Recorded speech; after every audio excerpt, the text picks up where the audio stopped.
he just got back into the country and, I think he was on a vacation. Is he in Dubai? Yeah. Or something? Du Bois. Du Bois. Wacheni kuchoma. Najua wasanii wanasafa in the country, but to say that somebody was in Du Bois for vacation is an insult, okay? Okay, respect Kenyan artists.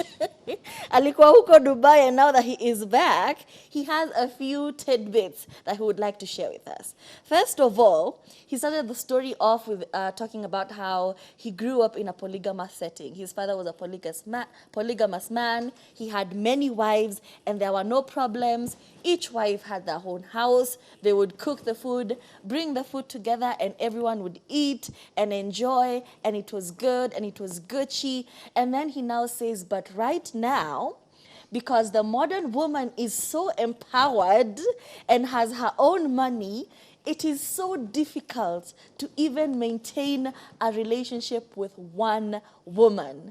So he's saying monogamy for him is not working out because the modern woman is too empowered, okay? Y'all got your own money, y'all got everything, and it's not working out. So now men are feeling a bit flustered. They're feeling like they should time travel. They should, who's her name?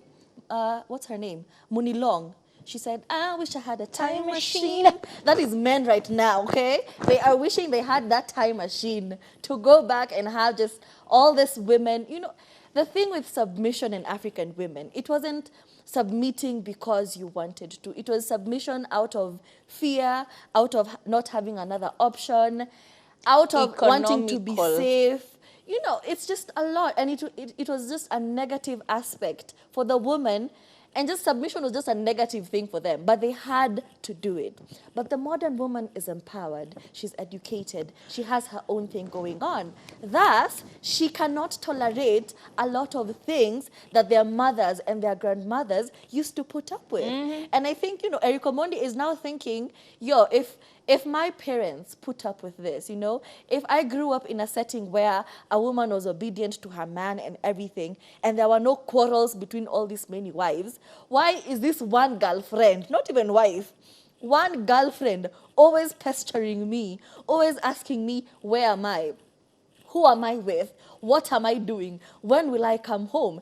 And he's just saying that all of this put together, especially for an artist, is strangling. It is stifling for a career. Because in his words, he thinks an artist should have some level of freedom, okay? So he's saying, for you upcoming artists, achaneni na ndoa, achaneni na magirlfriends, work on your craft, do your thing. What's up with our camera? He's so agreeing to this. Steve, Steve, can you not? Happening? He's just saying, if you're not established in the industry, you should not focus on marriage and having a girlfriend. Do your thing, work on yourself, and then maybe later on, you can have this child, you can have this family and everything. And then he goes on to say, monogamy is not for him completely. One lady or one woman is very difficult to handle and maintain. So I wonder how my dad used to manage 5 women.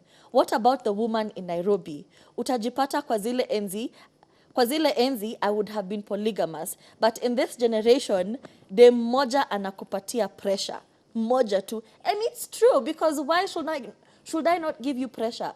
Why should you be doing the most and then I stay at home, quiet and in the background and just in your shadow? Yes, you're an artist and you can do all these things, but me as your woman should just support you silently. You're asking too much of the modern woman. So if it's not working out for you, well and good. He then said that in the future, yes, he will have a family because there are few things. Kuna malengo hapa pale. Naelekea hapo manake kuna malengo yamebaki machache. You know what? Good for you. Whatever works for you, works for you. And I'd like to commend the growth. This is like the first time Eric Omondi is addressing such a sensitive issue and such a sensitive topic without getting out of hand. It was dealt in a very mature way. Yes, you said you said your side of the story, where it came from, because you grew up with it and everything, but you did not bash people who are actually doing anything different from you. And also he did not mention the artists who he thinks their artistic lives or their music careers have been stifled and killed because they got married. So we love the growth, okay?